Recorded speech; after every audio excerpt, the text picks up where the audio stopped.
The final miles to the world crown. Everyone who made it this far wants to take it away from India.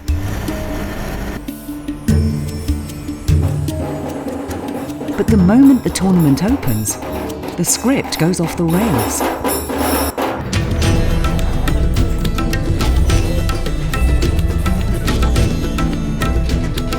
Even Bollywood would call this World Cup excessive. Too much drama, guys.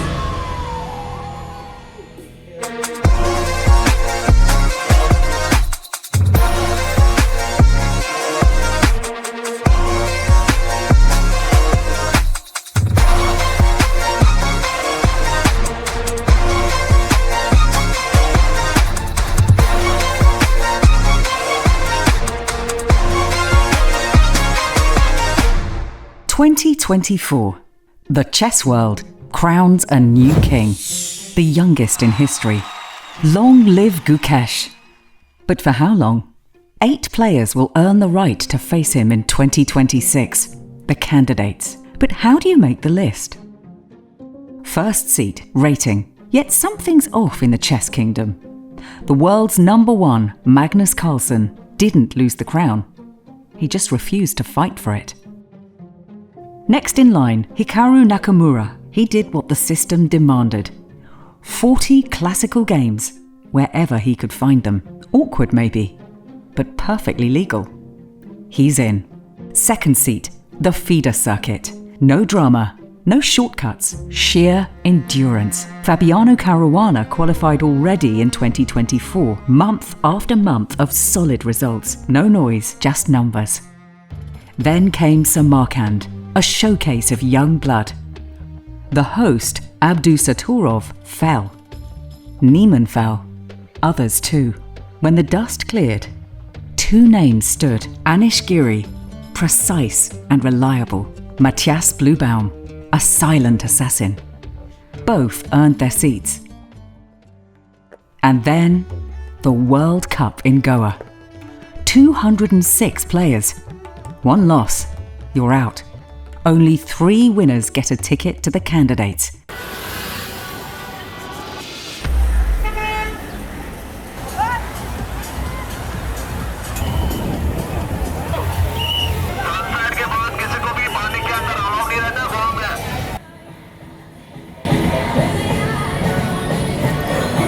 I can tell you what I did.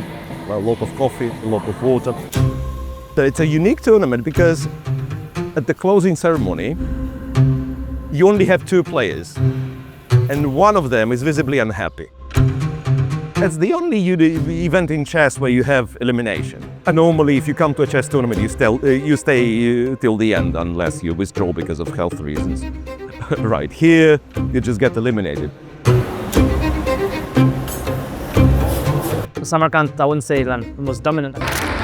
That one, of course, in the end was very lucky. It was very difficult. A lot of great players. Yeah, here, very unpredictable. All the chess world is here. The great talents, established champions. People who win this tournament, their names are written in the history of chess. And Levon Aronian, he won the World Cup twice, which is a remarkable occurrence. I think the World Cup is the toughest event you can have. It's long and it's a type of an event where you definitely have to get lucky at some point. I love these formats. You get to play many players from all over the world. First ones, I mean, they're not relaxed because also the matches are pretty tense. Well, this is my 8th World Cup. I think the first one I played was in 2009.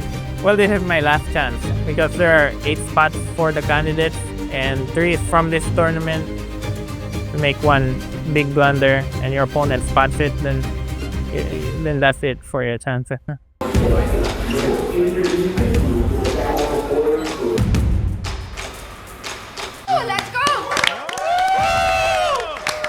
I've been really looking forward to the World Cup. It's happening in India. It's a very special, unique event. It's the final event in the qualification to the candidates. There's so much on the line at stake here. It's a knockout over the board, classical event. We've got the best players playing. India arrived with an army. 22 players, many outright favourites. They have great coaches. India is well supported by the government. And then they have Viswanathan Anand, who's been a multiple-time world champion. They're well funded. They have all these kids who are very well motivated to play. Yeah, to them, chess is a matter of life. I can't remember the last time a female player played in the Open World Cup. She's had an incredible year. Divya's evaluation bar just hit. Here we are, the winner of the World Cup, Divya Deshmukh. Her mindset to watch, she never gives up on the board. But not today. 3, 2, 1, and resign. And this was just the beginning. The first couple rounds, first 2-3 rounds are always the trickiest because you don't know your form yet. You're playing a lower rated opponent who very much wants to beat you as well.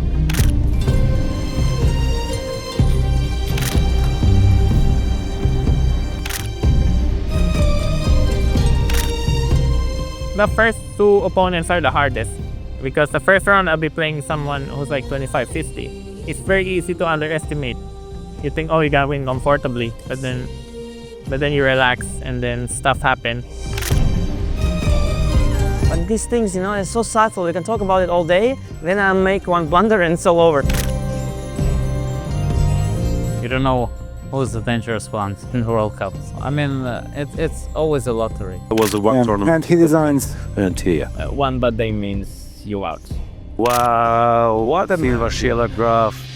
And then, the favourites were gone. India's dreams, the 2700 club, all wiped out by a 2600 army. Nobody saw it coming. Because chess has two worlds.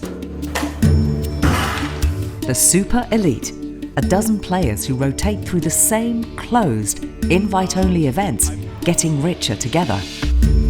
And the 2600s, the working class of chess, grinding through open events, cheap hotels, and iPhone engines, instead of super coaches, trying to earn enough rating points to even get noticed.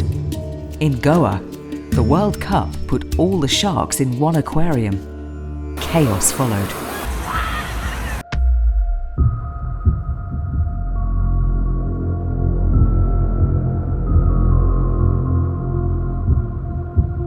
Semifinals.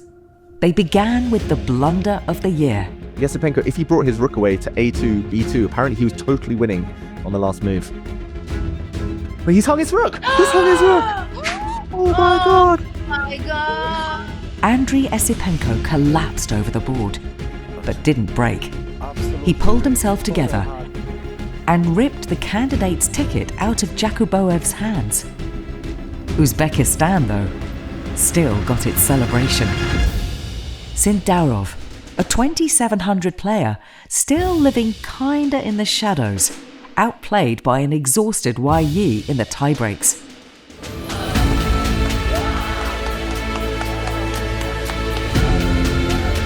Oxir Sindarov Hindistonda o'tayotgan Jahon Kubogini g'olibi bo'ldi.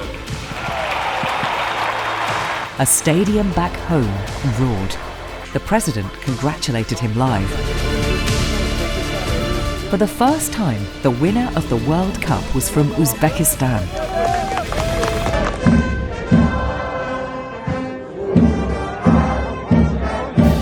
Three tickets, not a single Indian, not a single top seed. Bollywood couldn't believe it. The survivors turned to the candidates. Now the stage is set.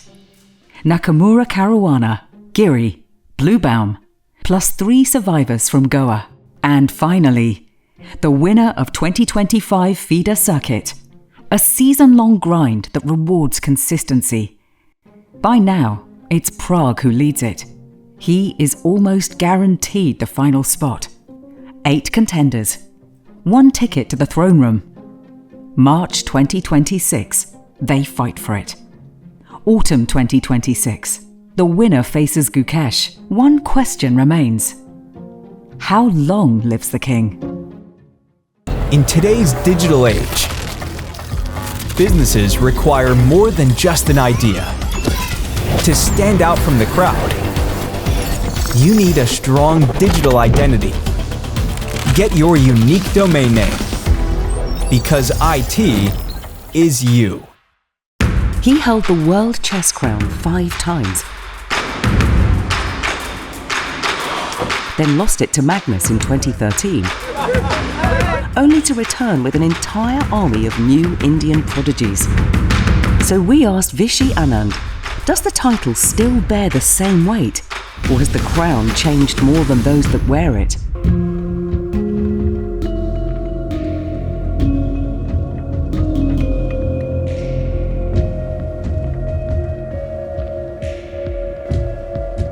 I was not really interested in what it meant and what the history was.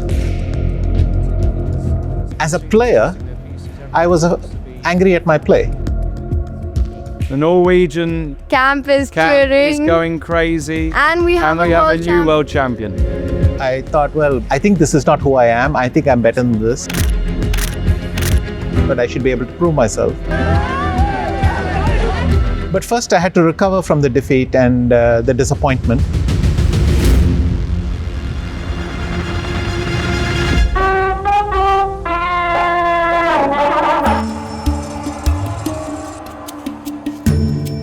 Finally, when I became a grandmaster, I remember it was in December '87 when I finished my norms, and it was huge.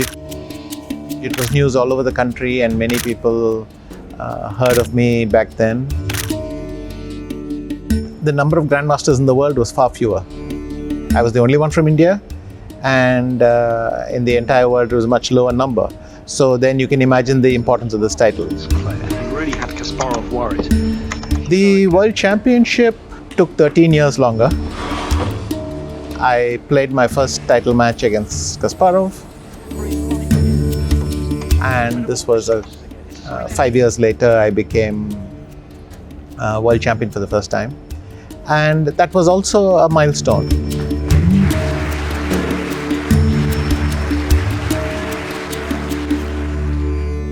Chess started to grow in India. Roughly from the time I became grandmaster, it started to grow, and we developed this method, this system. There were former chess players who started coaching institutes. They started academies. They started passing on their knowledge, and adapted for modern times. Similar to what happened once in the Soviet Union. So when these youngsters discovered the game and wanted to play, the setup was waiting.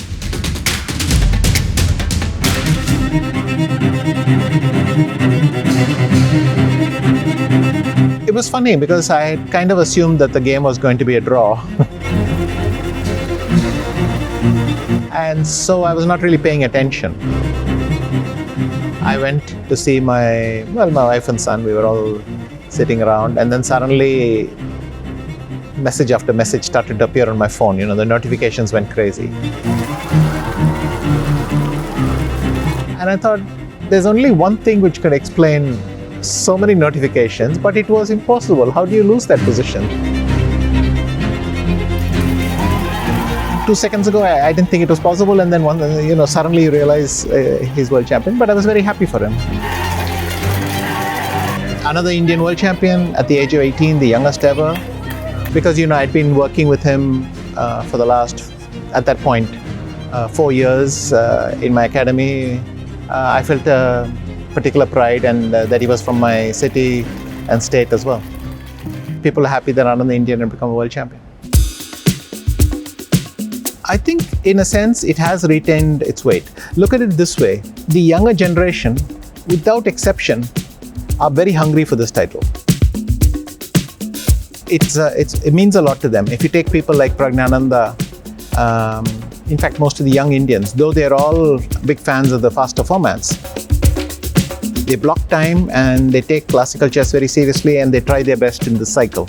And then you can see the same with the Turkish youngsters and the Uzbek youngsters and so on. They come, they try, and that's heartening to see. But we now have a Rapid Champion, Blitz Champion. We are going to start the new Total World Chess Championship, have a combined champion. So of course, if you have many competitions called the world, there's some possibility for people to get confused or focus on one. But what happens is people who enjoy one competition come back for another. They simply want to enjoy a sporting event. I mean, nobody's tired of watching 20 different football competitions. Well, why can't we aspire to that? The Total World Championship cycle will give qualifiers for the candidates. So that's the thing. So we still try to maintain the traditional Classical World Championship as the event. 140 year cycle roughly, great tradition. We keep that, but we also, keep up with the audience and keep up with trends in sports. I think the current generation, it's funny, they actually call this offline chess. They call it over-the-board chess. And for me, it was chess, but they have a special name for it, which tells you just how far the needle has moved. So there's a bit of that. The younger generation is maybe ideological is the wrong word. They don't have fundamental principles. We used to grow up thinking you had to put your pawns here and you had to put your pieces like this, and this was a healthy structure and this was a bad. I mean, it was quite judgmental. And what the computer has shown us is that all these judgments are probabilistic. They work some of the time, they don't work some of the time, and you have to kind of not be too dogmatic. Yeah, maybe that's a better word. The current generation is, I think, almost non-dogmatic. It's very hard to find something that they think which might be wrong. It's so dependent, they're taking it from the computer and just trying to assimilate what it is saying because it is right, kind of on that assumption. 30 years ago, I called someone from a payphone and this was something like that. And it's very similar in chess. You think of some old way of doing things, but the modern generation, I think, well, they're so young.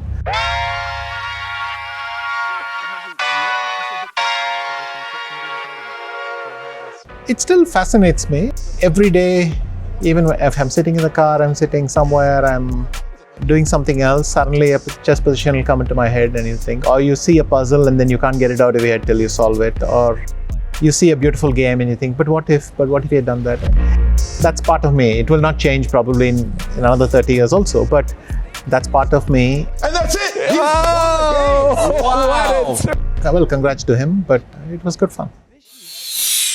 Should old acquaintance be forgot and never brought to mind?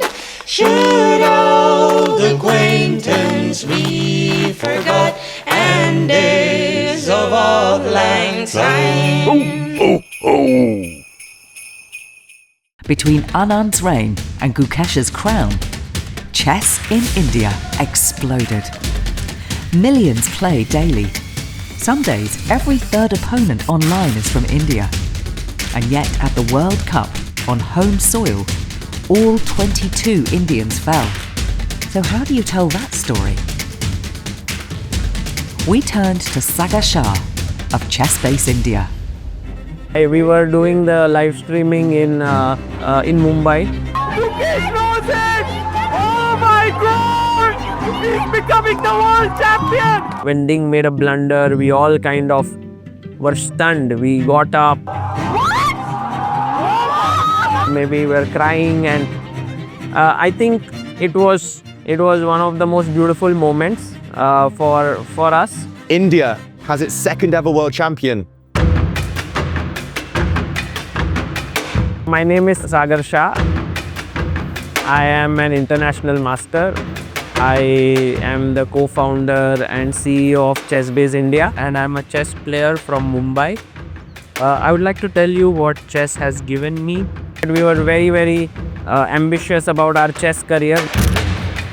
But I think this ambition, or you can say there was this thing in mind that whenever someone plays good chess, no one really writes about it, no one really has any pictures, no videos, nothing.